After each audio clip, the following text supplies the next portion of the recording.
Okay, so Jake, I'm going to start with you on this one because, I mean, we had the pep rally today, and at least in the beginning, you got your voice back.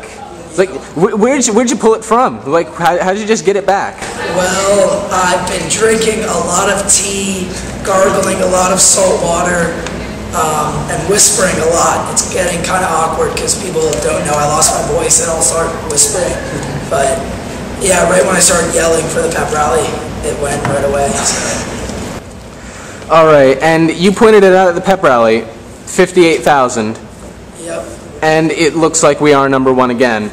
So, I mean, put 58,000 in context, because people will hear that and they'll think 58,000, that's good, it's better than everyone else, but 58,000 is just a big number. How big is 58,000? The largest number that LLS has had so far to this date. It could potentially be the most that any school, yes, in the nation, but by that same token, in the world, has ever raised in 1 month for any cause. And it's just, we went into the month hoping to get 40,000. We weren't even sure, even going into the last week, even the middle of the last week, if we were going to get 40.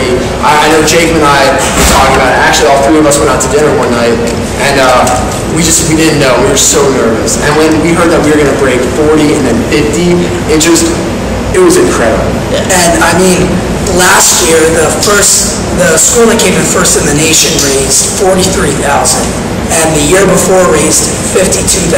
So, not only is 58,000, it's the highest number ever raised for LLS, and like what Josh said, could be for basically anything. But we have to wait about a month to hear back from the rest of the country if we're officially first or not.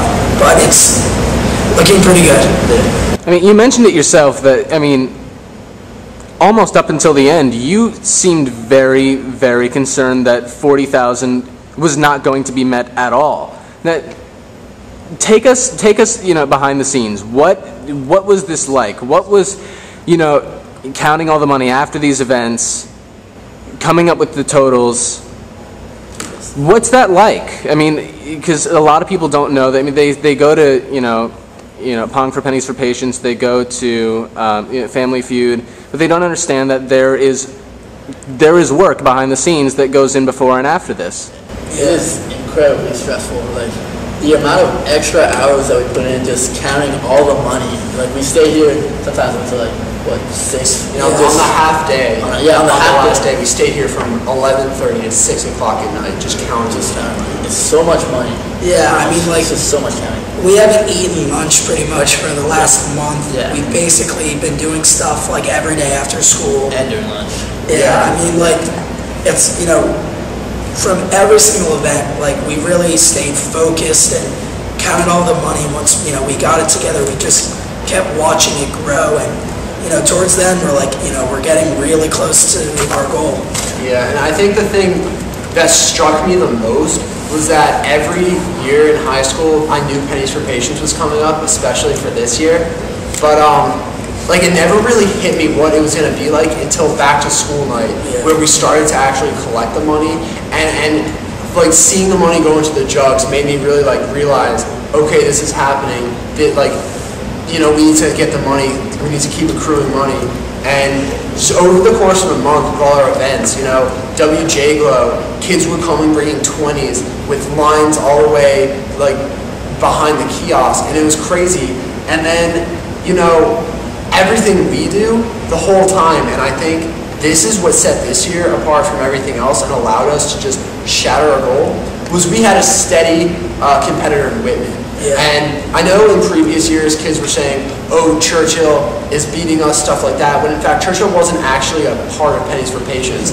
This year, Whitman made it their expressly stated goal to beat us. They had events that were covered in news outlets like Bethesda Magazine and the Gazette, and we legitimately thought that they could beat us, and they ended up with $51,000. They were only $7,000 behind us. And coming, into the last week, weekly we would get updates from Leukemia and Lymphoma Society with which schools were #1, all that stuff. And, the first week Whitman was pretty close to us, and we're like, okay, we may have a competitor here. And then the second week we got a little further away, And then all of a sudden, the third week, they were right there with us. And we're like, wow, these guys are really serious. And then, during the fourth week, all we heard was women's passing us, women's beating us. And I mean, every single thing we told the students was completely true. Yeah. Like, Whitman actually was beating us. Going into the last 2 or 3 days, they had more money than us. I mean, like, we literally just had a surge on the last day or two that just, like, completely catapulted us. And it was just the contributions from the whole community that really surprised me and struck me. Like the social studies competition, we expected to maybe get a couple $100 total from that. We get thousands a day. Yeah. 3 classes raised over $1,000 just for that, which was absolutely incredible. An underclassmen class actually won one of Miss Donahoe's classes. We've never seen that kind of generosity and support from the people who aren't as directly connected to the leadership class of the seniors. And that's really, where we were able to pull away from women. Also, the fact that Whitman made its logo, Beat WJ, just made it personal slogan. That's the same thing. To beat WJ, that made it personal. Yeah, English was his second. Yeah, English is my second language, so you guys. Mexican is his first language. If there's any barometer for the competitive nature of this, I mean, it is the two measures that we had in the front. Here's where WJ is, and here's where Whitman is. But there was also the whole paw print competition, where you had the competition amongst the different grades, and it seemed at a number of points where the underclassmen had surpassed the seniors in terms of putting up paw prints. I mean, was that a surprise to you? What was your reaction to that? We're glad that underclassmen were involved as much as they were this year. I mean, previous years they don't really know as they're coming into high school what Pennies for Patients is, but this year we just made it so clear that they were just so eager to get involved with like paw prints and everything.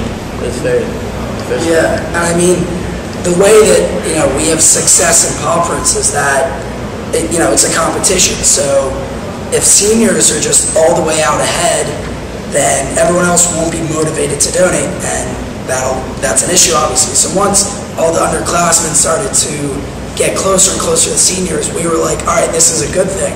So seniors would step it up and donate even more. And so by the end, seniors barely beat out the juniors and wrapped around the hallway like twice. And the whole thing about Pennies is that, literally every penny, as we state, goes to a really good cause.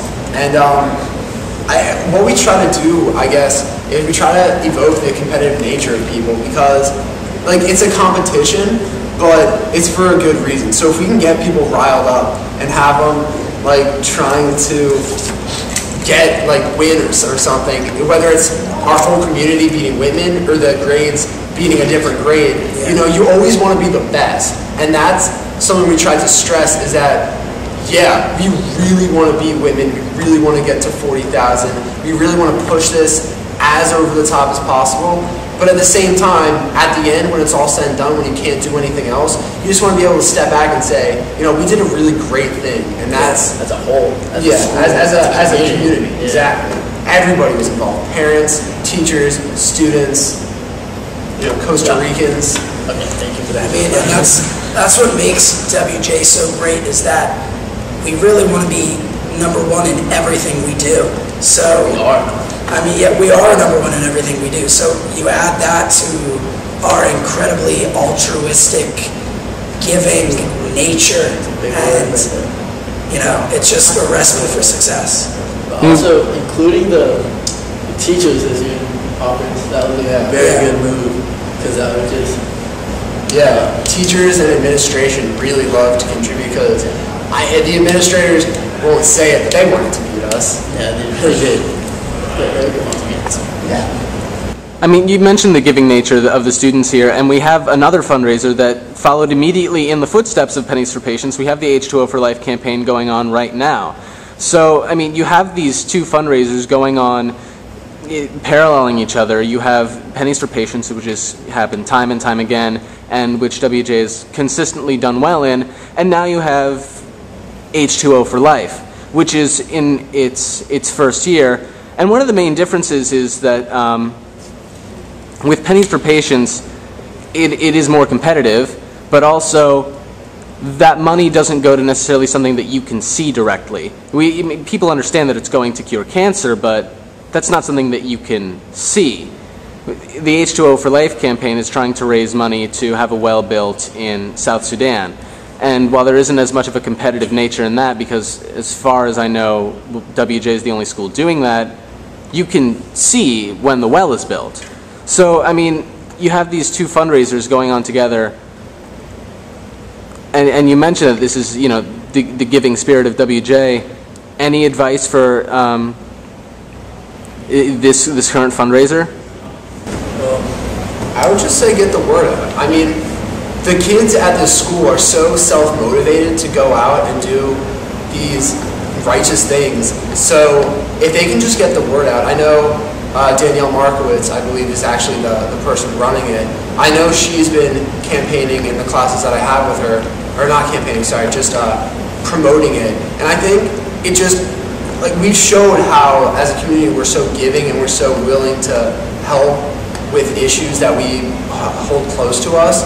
So, I mean, what I would suggest to her is just make sure that people know about it and put posters up, put flyers up, and eventually people will start to warm up to the idea of giving money again. And, you know, it goes to a really good cause. It may not be as directly linked to us as leukemia or lymphoma may be, but it's just as good of a cause, and that's what she definitely needs to let people know. Yeah, I mean, you know, all of our students are incredibly giving, and as, you know, if they know about what's going on, they'll give to it. So Facebook, Twitter, the internet, you got, you know, advertise, get the word out. The listserv. Yeah, the listserv too. I mean, just as long as people know about it, they'll contribute to it. So, yeah, especially in this school. Yeah. I mean, we already went over it. We're incredibly charitable. We really like helping people. That's basically what makes us WJ. Yeah. All right, last question. End of this year is the changing of the guard. There's going to be a new SGA, and next year there's going to be a new Pennies for Patients. What advice do you have for next year's SGA? good luck. Yeah, 58,000, man. You know, it's gonna be a lot more work than they expected, regardless of what they went into the campaigning process thinking they were gonna have to do.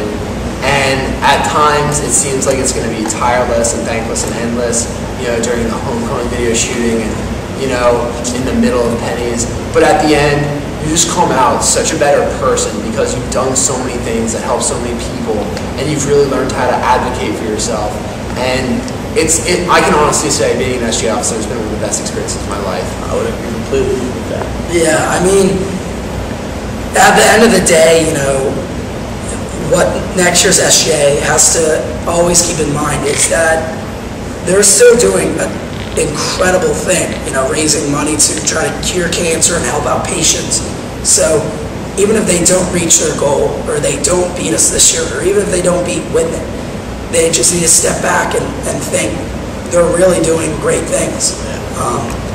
You know, there are times where we would seem to forget that and just really, really want to beat Whitman, but at the end of the day, it's just helping people. So just stay motivated, plan everything out, and plan on giving up your entire social life for the month of February. And plan on not eating a lot. Just basically go on a diet since school started. Like, if you're taking quizzes, do them right the first time. You won't be able to take those quizzes. And get in a very good relationship with your teachers, so they'll be understanding of you when you stop coming to class or stop doing as well because of all the Pennies for Patients events. Get a car, because you need to drive a lot. Yeah, you gotta have a license. If you're gonna be an officer, you have to have a license. Learn that the hard way. Yeah. All right, you did an amazing job. It's been a great year. Thank you so much.